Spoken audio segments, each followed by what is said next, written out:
dizaines de mètres du sol, un hélicoptère traque l'ennemi. Aujourd'hui, Brice Herblanc joue les moniteurs. Voilà, à votre droite, derrière les bâtiments, il y a une cible. Donc lui, il faut l'amener vers là-bas pour qu'il puisse traiter sa cible. C'est fidèle à la réalité, ça? Ça reste un jeu. Ça reste un jeu. Mais pour lui, la guerre n'a rien d'un jeu vidéo.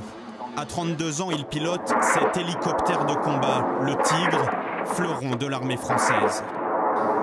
Il y a un petit sentiment d'invulnérabilité quand on rentre dans le cockpit, quand on est harnaché, mais c'est un sentiment trompeur. En tout cas, il ne faut pas se laisser prendre par ça, il faut rester sur ses gardes. Et dès le décollage, voici l'univers de Brice Herblanc. Dans son casque, de jour comme de nuit, une lumière verte. Comme ici à l'entraînement, son simple regard permet de guider les armes vers les cibles ennemies. Ses dernières missions, 6 mois en Afghanistan, 17 raids aériens en Libye. En Libye, on savait très bien qu'on allait décoller dans 5 heures par exemple, et tout était prêt, on avait plus de 5 heures à attendre. Là, on commence à imaginer des scénarios morbides, donc la peur s'installe. Et à partir du moment où on montait sur le pont d'envol pour entrer dans les hélicoptères, tout se dissipait, et on était concentrés à fond sur la mission, et on n'avait plus peur.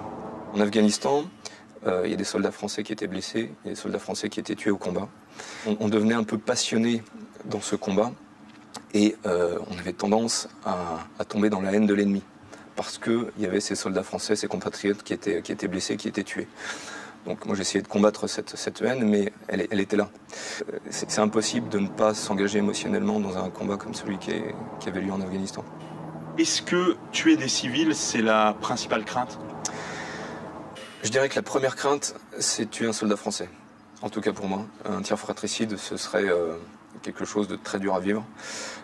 Et bien sûr, en second lieu, tuer un civil ou blesser un civil, c'est une de mes plus grandes craintes. Il décrit ses moments de doute, ses angoisses avant et après les opérations. C'est en Afghanistan en 2010 qu'il tire pour la première fois sur une cible humaine.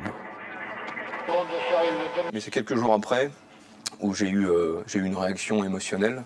En fait, j'ai eu une sorte d'hallucination et je me suis vu à la place de mes victimes.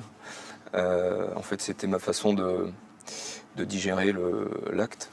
Il m'est arrivé de me dire, mais voilà, je viens de tuer un homme, mais ça se trouve, c'était lui aussi un père de famille. Voilà, on essaie de maîtriser ce genre de réflexion qui ne mène pas à grand-chose, mais c'est plus fort que soi. Voilà,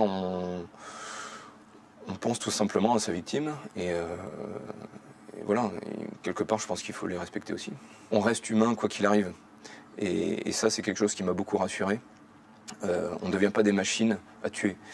Selon lui, c'est la complicité entre militaires qui permet d'évacuer ses peurs, car la mort rôde en permanence, explique-t-il. Il vous arrive de penser à arrêter les combats? Non. Non, parce que c'est mon devoir, c'est ma mission. Le capitaine Herblanc est toujours dans les griffes du Tigre, prêt à partir en mission à tout moment. La guerre est pour lui une affaire d'hommes et de sentiments.